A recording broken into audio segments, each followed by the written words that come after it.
కూతురు తల్లి అయ్యిందన్న ఆనందంలో ఉండగానే కూతురు పసుపు కుంకుమలను తల్లి తుడిచేసింది.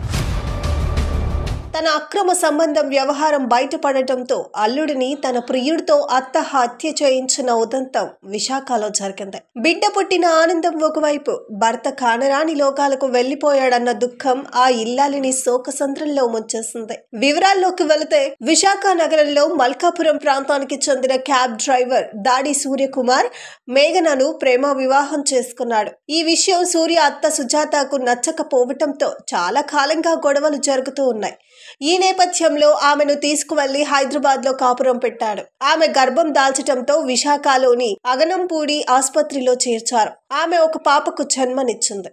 ఈ నేపథ్యంలో కూతురుతో పాటు మనవరాలిని చూసేందుకు ఆసుపత్రికి సుజాత వచ్చింది. అక్కడ మరోసారి అత్త అల్లుడు మధ్య గొడవ జరిగింది. అల్లుడు నగరంలో లేని సమయంలో అత్త సుజాతకు కొర్లయ్య అనే వ్యక్తితో అక్రమ సంబంధం ఏర్పడిందని తెలిసింది. ఈ విషయం అల్లుడికి తెలియడంతో అల్లుడు సూర్యను తన ప్రియుడితో చంపించేందుకు ఆమె కుట్ర పన్నింది. సూర్య తన పని ముగించుకొని ఇంటికి వెళ్తున్న సమయంలో అగనంపూడి సిగ్నల్ వద్ద కత్తితో పొడిచి కొర్లయ్య పరారయ్యాడు. కొర్లయ్యకు సుజాతకు మధ్య అక్రమ సంబంధం ఉందని, అత్త అల్లుడి మధ్య గొడవ జరిగిందని ఏసీపీ త్రినాథ్ తెలిపారు. ఆమె చెప్పటం వల్లే హత్య చేసినట్లు కొర్లయ్య అంగీకరించాడని వెల్లడించారు. ప్రమోద్ మేఘన పసుపులేటి అనే అమ్మాయి 23 years. ఈ దొడ్డి కిరణ్ అనే అబ్బాయితో లవ్లో ఉంది.